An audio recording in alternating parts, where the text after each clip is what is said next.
मैं कपड़े खोलकर लेट गई। फिर होटल का मसाजर आकर मेरा मसाज करने लगा। पहले तो वह बहुत आराम आराम से धीरे धीरे मसाज कर रहा था और मुझे काफ़ी सुकून भी मिल रहा था। लेकिन फिर कुछ देर बाद उसने अपना हाथ आगे बढ़ाया और मेरे वहाँ तक छू गया और मैं कुछ बोल भी ना सकी। मेरा नाम आरती है और यह कहानी मेरे जीवन की ही है। तो आइए शुरू करते हैं। आरती ने होटल के कमरे का दरवाज़ा खोला तो ऐसी कि ठंडी हवा से उसके बाल उड़ने लगे। कमरा साफ था, सजावटी फूलों से भरा और बहुत महंगा दिखता था, लेकिन उसके चेहरे पर कोई उत्साह नहीं था। वो अपनी शादी की 10वीं सालगिरह पर अकेली आई थी, क्योंकि उसका पति इस बार भी बिजनेस ट्रिप पर था। एक दिन खुद के लिए उसने खुद से कहा था। आरती ने दरवाज़ा बंद किया, चप्पल उतारी और धीरे धीरे बैग से अपने कपड़े निकाले। वो आईने के सामने खड़ी हुई खुद को देखा, जैसे सालों बाद पहली बार। थकान उसकी आंखों में साफ थी, न सिर्फ शरीर की बल्कि उस रिश्ते की जिसमें वो हर दिन कुछ कम होती जा रही थी। उसने गर्म पानी चलाया और धीरे धीरे अपने कपड़े उतारने लगी। बाथरूम बहुत सुंदर था, संगमरमर की दीवारें, हल्की मध्यम रोशनी। आरती ने जैसे ही शावर ऑन किया, एक सुकून सा उतरा। पानी की हर बूंद जैसे बीते सालों का गुबार धो रही थी। मगर तभी एक अजीब सी सिहरन उसके पीठ पर दौड़ गई, जैसे कोई नजरें उसे देख रही हो। उसने जल्दी से पीछे मुड़कर देखा, लेकिन वहाँ कोई नहीं था। पागल हो गई हूँ शायद, उसने खुद से कहा। बस थक गई हूँ। आरती टॉवल में लिपट बाहर आई और होटल के फ़ोन पर रिसेप्शन को कॉल किया। हेलो, मुझे एक रिलैक्सिंग बॉडी मसाज चाहिए आज ही। श्योर मैम, हमारे पास एक प्रोफेशनल है, विजय। क्या शाम 7 बजे ठीक रहेगा? हाँ, उससे झिझकते हुए कहा। शाम के 7 बजे दरवाजे पर एक दस्तक हुई। आरती ने दरवाज़ा खोला तो सामने खड़ा था एक लगभग 38 साल का शख्स। गहरी आंखें, सादे कपड़े और हल्की मुस्कान। हेलो मैम, आई एम विजय, मे आई कम इन? उसकी आवाज़ में ना कोई बनावटी थी, ना कोई झिझक। आरती ने चुपचाप सिर हिलाया। Where would you like me to sit up the towel? उसने पूछा।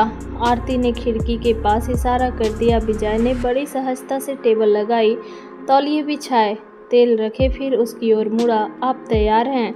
हाँ, मैं अभी आती हूँ, आरती ने कहा और वॉशरूम में चली गई। जब वो बाहर आई तब उसने एक लंबा बाथरोब पहन रखा था, लेकिन उसके भीतर डर और झिझक दोनों थे। विजय ने बड़ी सहजता से उसे टेबल पर लेटने को कहा। पीठ के बल, आप रिलैक्स हो जाइए, कोई जल्दी नहीं है। जैसे ही उसका हाथ आरती के कंधों पर गया, एक पल को उसने आंखें बंद कर ली। विजय का स्पर्श ना तो ज़्यादा गहरा था, ना बहुत हल्का। वो जानता था कि स्पर्श कैसे शांत करता है। आरती ने पहली बार किसी अजनबी के हाथों में कोई डर महसूस नहीं किया, बल्कि एक अपनापन सा। विजय चुपचाप अपने काम में लगा था। आपको बहुत थकावट है, उसने धीरे से कहा। आरती कुछ देर चुप रही, फिर बोली, थकान नहीं है, खालीपन है। विजय कुछ नहीं बोला, सिर्फ हल्की मुस्कान दी। आरती की आंखों में पानी उतर आया। उसने अपनी आंखें मूंदी और पहली बार इतने सालों में खुद को किसी के सामने खुला महसूस किया, बिना शब्द के।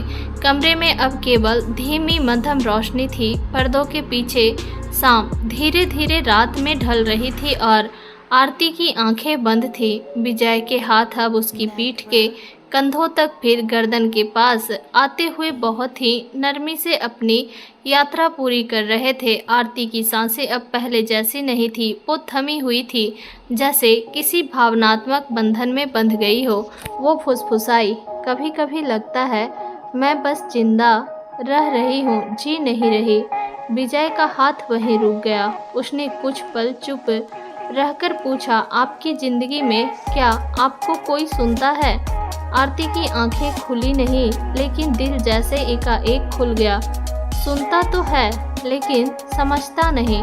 उसके लहजे में टूटी हुई आवाज़ थी। शादी को 10 साल हो गए। आरती ने बोलना शुरू किया। पहले लगता था मैं उसकी दुनिया हूँ, फिर धीरे धीरे मैं सिर्फ एक जिम्मेदारी बन गई। हर त्योहार, हर खुशी बस औपचारिकता बनकर रह गई।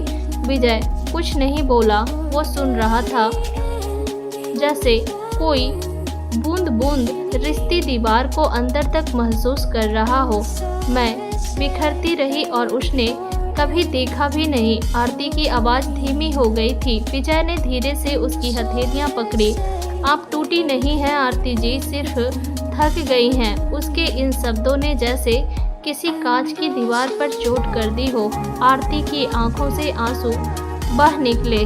कभी कभी बस कोई सुन ले, छू ले, कुछ कहे नहीं, बस थाम ले, उसने कहा।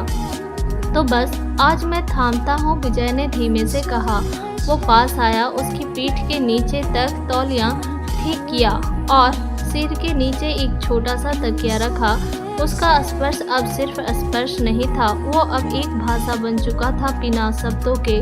आरती टेबल पर लेटी थी, लेकिन अब उसकी आंखें खुली थी। क्या तुम शादीशुदा हो? उसने पूछा। विजय मुस्कुराया। नहीं, एक रिश्ता था बहुत गहरा, लेकिन वो खत्म हो गया। क्यों? आरती की आंखों में जिज्ञासा थी। क्योंकि प्यार अगर एक तरफा हो तो वो ताली की तरह नहीं बजता, सिर्फ गूंजता है। उसकी बात आरती के दिल को छू गई। कभी सोचा है? विजय ने पूछा। हम जैसे लोग जो सिर्फ दूसरों को ठीक करने के लिए बने हैं, खुद को कौन ठीक करता है?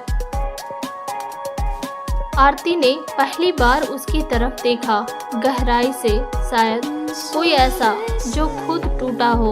उनके बीच अब ना कोई दूरी थी, ना कोई बनावटी संवाद, सिर्फ दिल की नज़दीकी और टूटे टुकड़ों का एक साथ जुड़ना। क्या आगे बढ़ना चाहिए? विजय ने धीरे से पूछा। आरती जी, आप चाहें तो मैं कल फिर आ सकता हूँ, बस कुछ पल फिर से आपको खुद से मिलाने। आरती ने हौले से सिर हिलाया। उसकी आंखों में पहली बार थोड़ी उम्मीद की रोशनी थी। अगले दिन दोपहर ढल चुकी थी। आरती बालकोनी में बैठी थी, चाय की प्याली हाथ में थी, लेकिन आज उसका मन पहली बार थोड़ा हल्का सा लग रहा था। सुनील आज भी ऑफिस से देर से आने वाला था। घर में वही पुरानी खामोशी थी, पर आज उस खामोशी में कोई चुभन नहीं थी। फोन पर एक मैसेज था, अगर ठीक लग रहा हो तो शाम 5 बजे आ सकता हूँ। आरती ने बिना कुछ सोचे बस ठीक है टाइप कर दिया।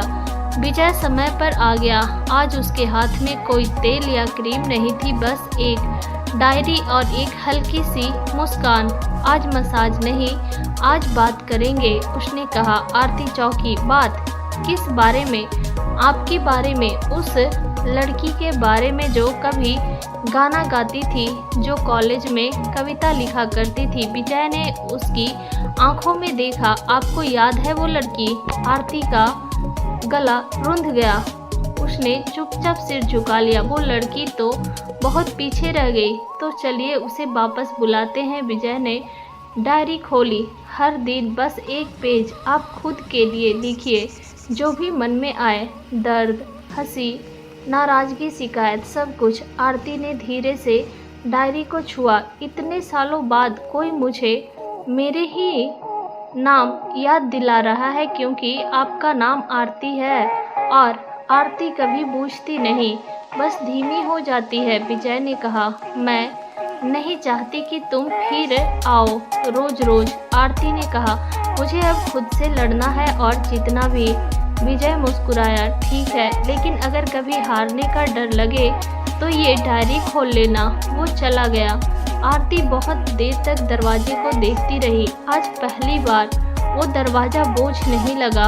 उस रात आरती ने डायरी का पहला पन्ना खोला। लिखा, मैं आरती हूँ और मैं फिर से जीना चाहती हूँ। आरती और विजय फिर कभी नहीं मिले, पर अब आरती हर दिन अपने भीतर झांकती थी और हर बार एक नई ताकत पाती थी। कभी कभी ज़िंदगी में एक अजनबी आता है जो कुछ नहीं करता, बस आपको आपसे मिला देता है। तो दोस्तों, ये कहानी यही ख़त्म होती है। उम्मीद है कि ये आपको पसंद आई होगी। अगर यह कहानी आपको पसंद आई है तो इस वीडियो को एक लाइक और हमारे चैनल को सब्सक्राइब करें। धन्यवाद।